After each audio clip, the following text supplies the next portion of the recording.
return back to that breaking news that we brought you off the top of the show now. We're following some breaking news right out of York County, just near Carowinds, actually, at that Circle K.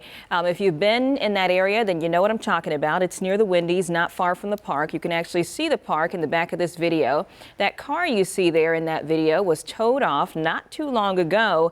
And at this hour, as we've now learned that one person is dead in a shooting there, and the search for a suspect is on, we are hearing from law enforcement now. This is a video that the York County Sheriff's Office posted on social media, explaining a little bit more about what took place.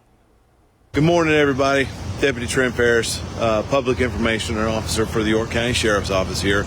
I'm currently right next door to the Circle K off of Carowinds Boulevard, and right behind me, as you can see, is while we're here today, this morning about 5:37, we had an incident that took place right behind the Circle K over there. It was a shooting.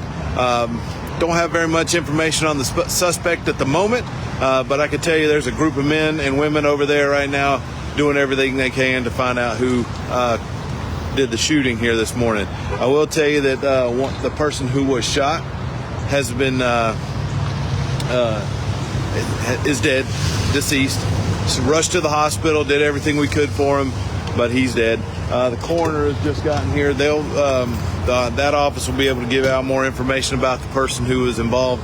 But right now, our focus is trying to find the person who did this, and so we're working with our local agencies, Charlotte, Fort Mill, everybody in the area, to see if we can find that person and bring them to justice. Not much. I know you're probably going to ask a bunch of questions that I can't answer, but right now that's what I know. It happened at 5:37. Yeah, 5:37 this morning, and our first deputy was on scene really quick. 5:39, I think, was when the first deputy got here, and we've been out here ever since.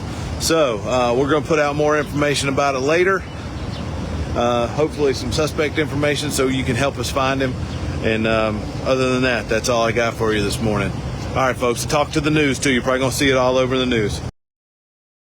All right, York County being very transparent there, describing what they know so far. We have learned from that this was a man who was shot and killed. We don't know the connection, if there was a connection between the two, but it happened around 5:30 this morning, a little after 5:30 this morning at the Circle K right off of Carowinds Boulevard. Now, Caitlin, like you were saying, very popular area, especially in the morning. You know, you got I-77 right there, folks traveling, probably stopping to get gas in the morning. So a very, very busy gas station, I would suspect. And we know we're seeing some traffic impacts even now on the road because of this incident that's taken place. Still don't have the connection, if there is any at all, to that car being towed off, but that's what our cameras captured there at the scene. Again, this shooting happening just hours ago, around 5:30 this morning, leaving a man dead. Really, that's just the early morning hours, but this is the time where you have to imagine folks are getting ready for work. They're getting their kids off to school.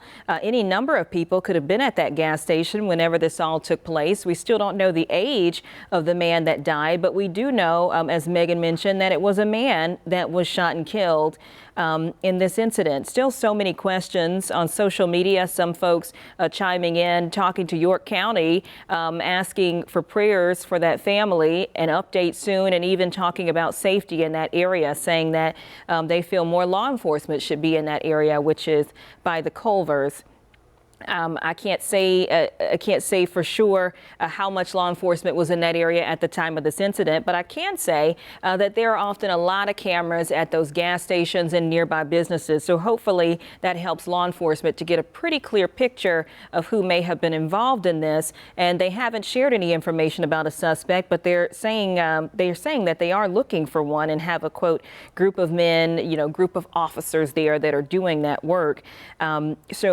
So presumably they do feel pretty confident that there is a suspect that they're looking for, even though they're not sharing that information with us in terms of particulars around that suspect. And I would imagine that would be that after hours of this taking place, they have looked at those cameras and may have a pretty clear view of what that individual looks like, perhaps even a vehicle, if a vehicle was used to leave that scene there. So we will continue to follow this news here on WCNC Plus as you watch us here this breaking news, 8:46 live here now, and bring that straight to you.